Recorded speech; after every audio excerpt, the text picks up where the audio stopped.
Okay, so in this section we're going to be looking at inverses, and for whatever reason, teenage kids make inverses out to be a very difficult thing, but they're not. All you're going to want to do when you're working with inverses is we're just going to take x and y here, and we're going to trade places. So if we have some point x, y, the inverse of that, I'll put it in purple, the inverse is the point y, x.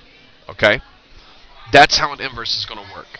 And so if we're given a function like this guy right here, y equals 3x minus 5, to find the inverse, we just trade x and y. So x equals 3y minus 5.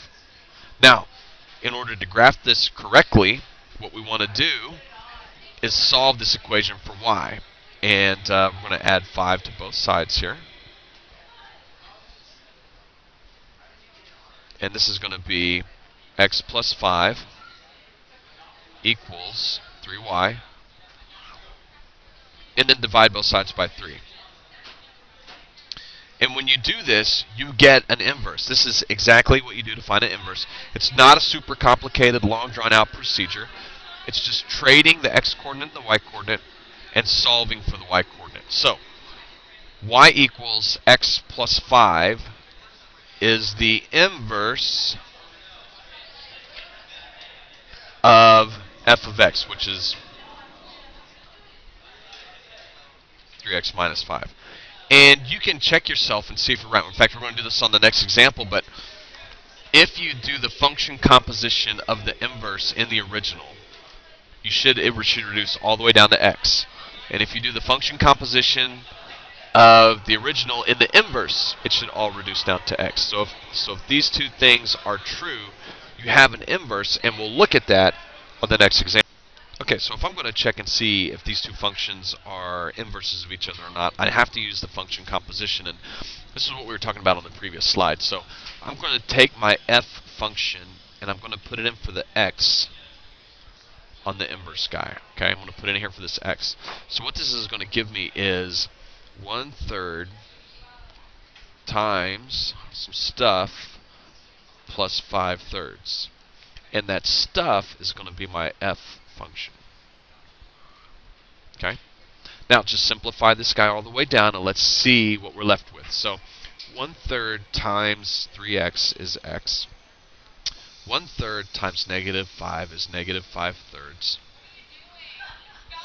plus 5/3. And then make a step further here and notice that these two guys are the same.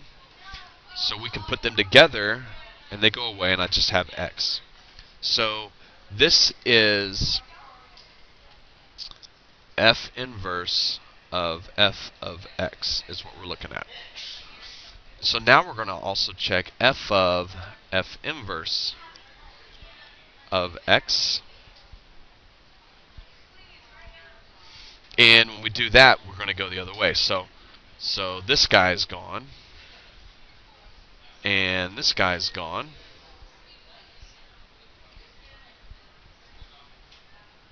And now what we're going to do is we're going to take the inverse here and we're going to put it in for x. So what we're going to have is 3 times some stuff minus 5. Well, what stuff is that going to be? 1/3 x plus 5/3. Now go ahead and distribute your 3. So that's going to give us x plus 5 minus 5. Well, look what happens right here. Those 5's go away, and I'm left with just x. So this rule was true for these two problems, and since that's so, then they're both inverses, and that's how you check them. So if they're not inverses, when you check them, you'll get different things down here. These will not match if you check for inverses. If they are inverses, then they will both be x. That's the only way to get it. Okay, we're told to find the inverse of the following function and graph both the function and the inverse. Well, x squared is a graph that we've done a lot of different times, and so Let's look at that guy real quick. We'll look at him in green. So I'm going to be at 0, 0, 1, 1, 2, 4, 3, 9. So, and we're only looking at values greater than or equal to 0. So it's my parabola opening up. It's going to look like this. Well, what's the inverse of that? Well, start with your function, y equals x squared.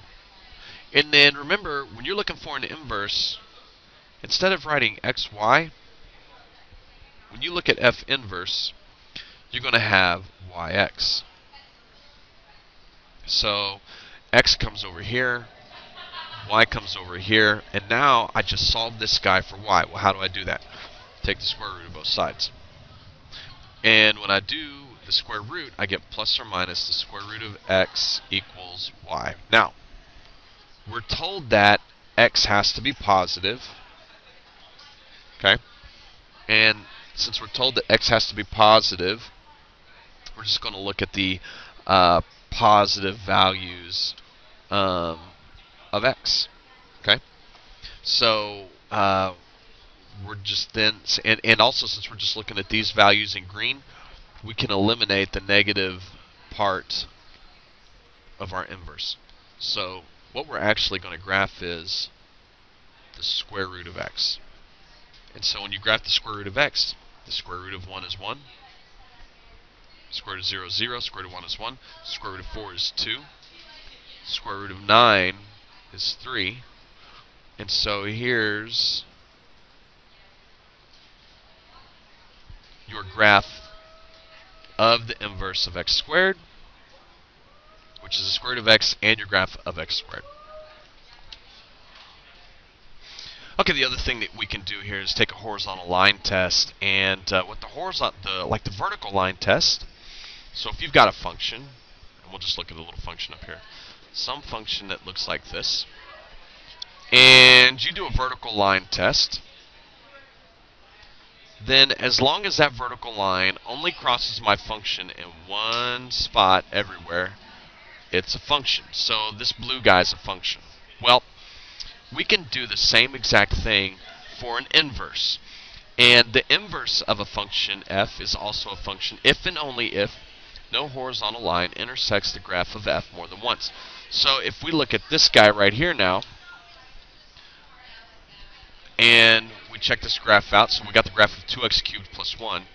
When we move that horizontal line up and down our graph, it's pretty obvious that the horizontal line only crosses my graph one time.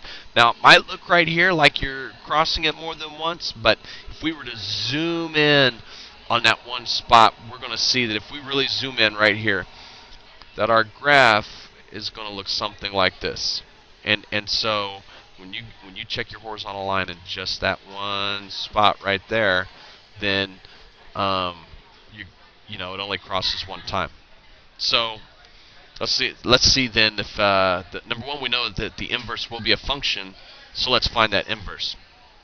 And to do that, I'm going to write my function with x's and y's,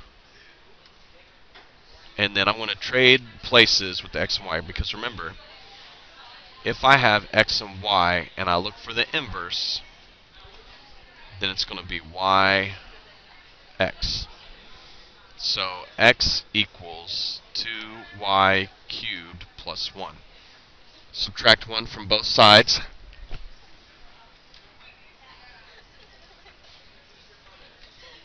And when you do that, you get x minus 1 equals 2y cubed. Then divide both sides by 2.